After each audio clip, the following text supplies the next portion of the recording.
ya sudah jatuh ketimpa tangga, dikasih musibah sama Allah, tambah putus asa. Akhirnya apa? Udah dosanya nggak dihapuskan karena mencela takdir Allah, tidak beriman dengan takdir Allah, ya, berburuk sangka dengan Allah, plus dianya putus asa, dosanya numpuk.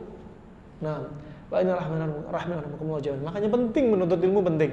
Untuk urusan agama, urusan dunia itu penting. Hal yastawil ladzina ya'lamuna wal ladzina la ya'lamun? Apakah sama orang yang berilmu dengan orang yang berilmu? Enggak sama. Orang yang berilmu ketika dikasih musibah, dia langsung ingat, ya Allah, dulu saya pernah menuntut ilmu, dengerin hadis keutamaan sabar ketika diberi musibah. Sabar, hakikatnya sabar. Ketika awal kena musibah, dianjurin Rasulullah sabar. Hadis Anas, riwayat Abi Daud. Sekarang saatnya saya praktek. Hadis Ummu Salamah, ketika kena musibah langsung ucapin innalillah wa inna ilaihi rajiun, Allahumma ajirni fi musibati wa akhlif li khairan minha. Nah, berbobot sekali amalan orang yang berilmu. Lain kalau orang nggak berilmu, ibadahnya banyak tapi nggak ada dalilnya. Akhirnya apa? Bisa jadi nggak diterima di sisi Allah. Ya, menuntut ilmu sedikit tapi berat. Ya, timbangannya berat di sisi Allah Subhanahu wa taala. Sebagaimana harus mendatangi syarat diterima amalan. Ikhlas karena Allah dan sesuai dengan apa? Ajaran Nabi, mutaba'ah. Rahimani wa rahimakumullah jami'an. Allah telah berfirman dalam surat Yusuf ayat 87. Ya. Wala yai'asu min rauhillah innahu la yai'asu min rauhillah illal qaumul kafirun. Allah berfirman, janganlah Anda semua berputus asa dari rahmat Allah Subhanahu wa taala. Wala tai'asu min rahillah. Jangan putus asa dari rahmat Allah Subhanahu wa taala. Innahu la yai'asu min rahillah illal qaumul kafirin. Sesungguhnya enggak ada yang putus asa dari rahmat Allah kecuali orang-orang yang kafir. Artinya apa? Orang mukmin enggak boleh dong putus asa. Kalau ada orang mukmin putus asa, berarti imannya cacat, sempurna. Imannya cacat, gak sempurna. Dan putus asa termasuk ciri khas akhlaknya orang Yahudi. Ciri khas akhlaknya orang Yahudi. Kita gak boleh menyerupai orang Yahudi. Juga disebutkan oleh Syekh Ibnu Utsaimin rahimahullah, al-murad bil ya's, yang dimaksudkan putus asa adalah ayyastab'ada rahmatullah wa yastab'ada husul al-matlub, yaitu dia apa? Dia menjauhkan diri dari rahmat Allah. Padahal Allah Rahman, Allah Rahim. Tapi dia seperti apa? Allah enggak punya keyakinan Allah Rahman Ar-Rahim. Dia enggak mengharap rahmat Allah dengan kesembuhan, dengan maghfirahnya dan lain sebagainya. Ya Allah Rahman, Allah Rahim. Dan apa? Dia menjauhkan diri dia dari apa?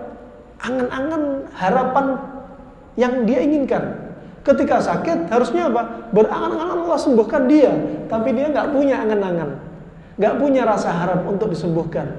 Maka ini apa? Ini namanya putus asa. Ini namanya putus asa. Allah mengampuni semua dosa. Allah mengampuni semua dosa. Ya, seandainya kata Rasulullah SAW dalam hadis Al-Qudsi, seandainya anda ya datang menghadap Allah biqurabin min qurabid dunya, yang dosa itu minadz dzunub seperti ini, dosa itu besarnya seperti dunia, ya, apa kata Allah Subhanahu wa taala? Aku akan datangkan maghfirah juga sebesar dunia. Coba. Mereka yang berbuat syirik akan diampuni oleh Allah Subhanahu wa taala kalau taubat. Kalau enggak taubat, ya enggak diampuni. Innallaha la yaghfiru ay yushraka bih wa yaghfiru ma duna dzalika liman yasha. Allah enggak ngampuni dosa-dosa syirik, tapi dosa selain syirik diampuni. Kalau ada orang syirik tapi bertobat, juga diampuni oleh Allah Subhanahu wa taala. Kalau dia mati dalam keadaan enggak taubat, maka apa? Enggak diampuni oleh Allah Subhanahu wa taala. Nah, subhanallah, dosa sebesar dunia pun kalau kita datang membawa dosa sebesar dunia, Allah akan siapkan rahmat ampunannya juga sebesar dunia. Ini ajib. Mereka yang berbuat syirik, mereka yang berzina, diampuni oleh Allah. Maka jangan putus asa dari rahmat Allah. Sebagian pemuda setelah berbuat dosa, dia sudah putus asa. Udah, saya nggak pantas dan masuk surga. Udah, saya masuk neraka. Udah, kalau masuk neraka, nyemplung. Sekalian nyemplung aja lah, sekalian maksiat lah. Nggak usah tanggung-tanggung. Akhirnya sudah putus asa dari rahmat Allah. Ya, terus berbuat dosa. Wah, orang yang berbuat homoseks pun diampuni oleh Allah. Ya, orang yang berzina diampuni, orang yang makan uang riba diampuni. Orang yang suka mendolimi saudaranya diampuni. Orang yang suka menyakiti saudara dan lisannya diampuni. Maka apa? Jangan putus dari rahmat Allah. Jangan putus asa. Terus mengharap rahmat Allah Subhanahu wa ta'ala. Nah, fa ini rahmani wa rahimakumullah jami'an.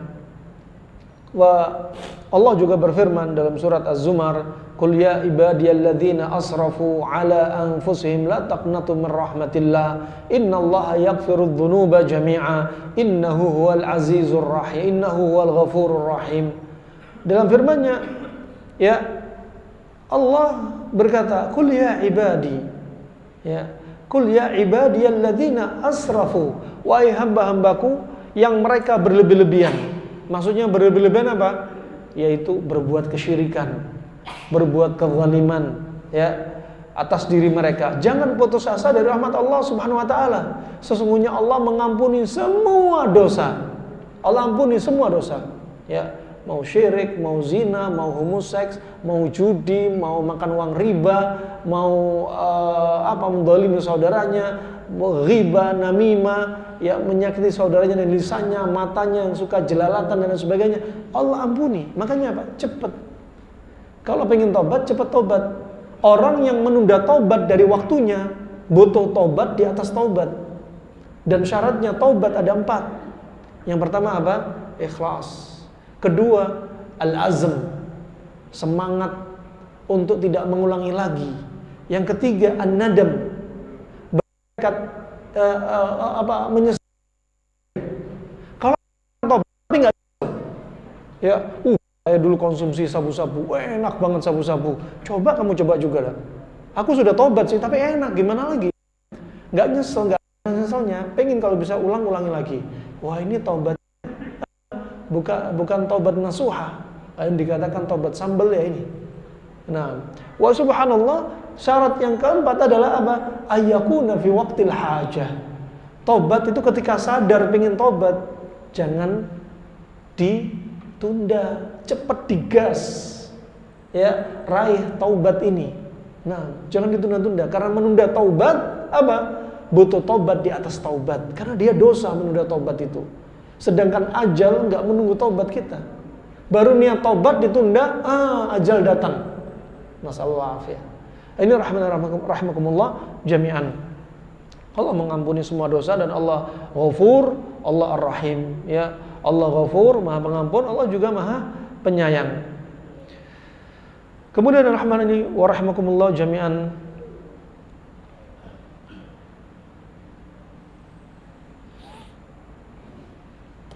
Maka tidak boleh kita putus asa dari apa? Dari penyakit yang ada, apapun itu modelnya. Mau penyakit yang divonis di zaman sekarang HIV, nggak boleh putus asa. Ini penyakit nggak ada obatnya. Mau hepatitis B, ini penyakit nggak ada obatnya. Nggak boleh putus asa. Dan seorang yang mukmin, dia harus mengikuti sabda Nabi, wahyu. Ya, Nabi sudah bersabda, "Ma anzalallahu da'an illa anzalalahu syifaan." Allah nggak akan turunkan penyakit kecuali pasti Allah turunkan obat. Ini harus yakin. Allah kalau turunkan HIV pasti juga ada obatnya. Allah turunkan hepatitis B pasti ada obatnya. Allah turunkan COVID juga ada obatnya. Nah, yakin, seorang muslim harus yakin. Nih, Nabi kita kok, masa orang muslim meyakini HIV nggak ada obatnya? Enggak. Orang muslim meyakini HIV ada obatnya, hepatitis B ada obatnya, TBC ada obatnya, ya, kolesterol ada obatnya, asam urat ada obatnya. Nggak ada ceritanya minum obat kolesterol seumur hidup, pengencer darah seumur hidup, ya, asam urat seumur hidup. Nggak ada, ya. Obat-obat kayak asam urat, kolesterol, pengencer darah diminum seumur hidup bagi Anda yang nggak move on dari pola makan Anda, pola hidup Anda. Jadi pabrik memang bikin untuk mereka-mereka yang nggak move on, dibikin obat seumur hidup. Tapi kalau Anda sudah move on, memperbaiki pola makan, nggak ada ceritanya obat seumur hidup. Kalau udah sembuh, selesai, berhenti. Jangan diminum terus. Di musim pandemi COVID, kena COVID, minum. Setelah sembuh, berhenti. Jangan selama musim pandemi COVID, minum habatus sauda 3 tahun. Kusul Hindi 3 tahun. Vaksin setiap bulan. Ya, bukan demikian. Ini rahmanakumullah jemaah. Sudah sembuh, selesai. Nggak perlu was-was. Yakin.